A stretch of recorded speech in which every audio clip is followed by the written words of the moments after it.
Madame, Monsieur, bienvenue dans votre flash de l'information sur Tonesnet TV. Voici les principaux titres de l'actualité. Dialogue national, Ouided Bouchamewi s'étonne que l'UTICA ne soit pas invité. À Kérouan, démission collective du bureau d'El Ariva, une augmentation de 10 dinars pour les aides aux familles nécessiteuses. Grève des instituteurs, un taux de réussite estimé à 90%. Et à l'étranger, en Inde, un grand-père tente de vendre son petit-fils sur Facebook. Incroyable, mais vrai. La présidente de l'UTICA, Ouided Bouchamewi, a exprimé son étonnement que la présidence de la République n'ait pas adressé une invitation à l'UTICA pour participer au dialogue national. Bouchamewi a souligné que la situation politique est une question qui occupe l'UTICA. Elle a d'autre part tiré la sonnette d'alarme face à la propagation du commerce parallèle. Une mère de famille de Hamdaya dans le gouvernorat de Ben Arous a atrocement tué son bébé âgé seulement de 2 mois en lui assénant plusieurs coups de couteau. Selon un article paru ce mercredi 24 avril sur les colonnes du journal El Jumhuriyya, le meurtre a eu lieu le 22 avril dernier. Interrogée par la police, la mère meurtrière aurait avoué qu'elle a commis son forfait pour se venger de son mari qui lui imposait le port du niqab. Le porte-parole de l'Ariva Charbeya à Kérouan, Belghis Belhaj Armor, a annoncé ce mercredi 24 avril la démission collective du bureau du parti à Kérouan. Les 15 membres démissionnaires accusent le président du parti, Heshmi Hamdi, d'adopter la politique d'exclusion. Le parti l'Ariva n'a ni politique économique ni politique sociale, a renchéri Belghis Belhaj Armor.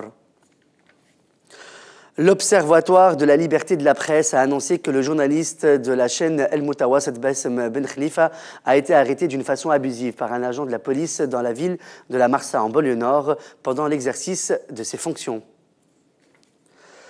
Suite à un conseil ministériel qui s'est tenu hier, il a été décidé d'augmenter de 10 dinars les aides aux familles nécessiteuses, et ce à partir du mois de juillet prochain. La subvention accordée aux familles ayant des besoins spéciaux a été augmentée de 50 dinars. Quant au logement social, il a été approuvé de fournir 2800 logements au profit des personnes à faible revenu.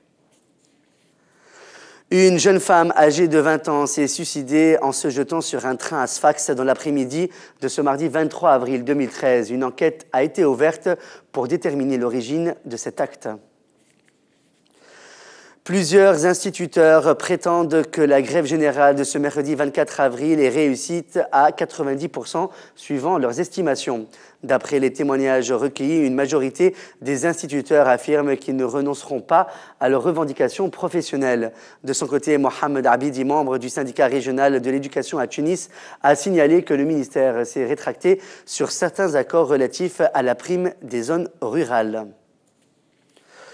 Le projet de loi portant création de l'instance provisoire de la justice judiciaire a été adopté ce mercredi 24 avril à l'Assemblée nationale constituante après un vote en plénière. Le projet a recueilli l'approbation de 151 députés alors que 4 autres se sont abstenus et qu'aucun député n'a voté contre. Le chef du gouvernement provisoire, Ali Araïd, a mis l'accent ce mercredi 24 avril lors de son discours prononcé dans le cadre de la 54e réunion de la Commission de l'Organisation mondiale du tourisme pour l'Afrique sur la stratégie de l'État pour le développement durable du tourisme à l'horizon 2016. D'après Ali Araïd, cette stratégie s'appuie notamment sur le développement de la formation des professionnels et des réformes structurelles pour le développement de la qualité du produit touristique, sans oublier des mesures d'urgence. Le gouvernement tunisien et des représentants de plusieurs pays africains ont ratifié ce mercredi 24 avril un accord pour le développement de la qualité dans le secteur touristique. Au cours de la 54e réunion de la Commission de l'Organisation mondiale du tourisme pour l'Afrique, le 24 et 26 avril, le ministre du Tourisme, Jamel Gamra, a expliqué que l'accord engage les professionnels du tourisme dans les pays africains.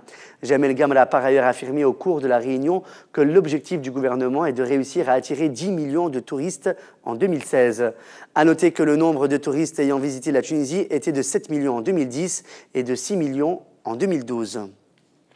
À l'international, maintenant, la police dans le nord de l'Inde a annoncé mercredi qu'elle avait arrêté un homme de 47 ans qui avait scellé sur Facebook la vente de son petit-fils, un nourrisson, à un homme d'affaires pour 640 €. Feroz Khan, un habitant de Ludhiana dans l'état de Pendjab, est accusé d'avoir enlevé son petit-fils peu après l'accouchement de sa fille ce mois-ci. Il a ensuite demandé l'aide de 2 intérimaires travaillant à la maternité qui ont contacté l'acheteur sur Facebook et conclu la vente. Une histoire vraie. Depuis le début de la guerre civile, le conflit syrien aurait attiré des milliers de combattants étrangers, entre 2000 et 5500 combattants, dont plusieurs centaines venus d'Europe pour combattre le régime de Bachar el-Assad. Aussi, il y aurait à l'heure actuelle entre 70 et 41 djihadistes européens en Syrie.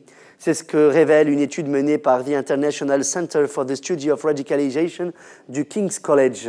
En effet, selon une étude réalisée par l'Institut de recherche du King's College de Londres, jusqu'à 600 Européens, représentant près de 11% du contingent étranger issu de 14 pays, parmi lesquels l'Allemagne, l'Irlande et la Finlande, ont participé au conflit syrien depuis son commencement en 2011. Aussi, les estimations les plus hautes de l'ISRR, Centre international pour les études de la radicalisation, montrent que la Grande-Bretagne représente le plus grand pourvoyeur de combattants avec 134 personnes. Viennent ensuite les Pays-Bas jusqu'à 107 personnes, la France jusqu'à 92 personnes, la Belgique jusqu'à 85 personnes et le Danemark jusqu'à 78 combattants. C'est la fin de ce flash de l'actualité sur Toulouse Net TV. Merci de votre fidélité. On se retrouve demain soir pour un nouveau flash.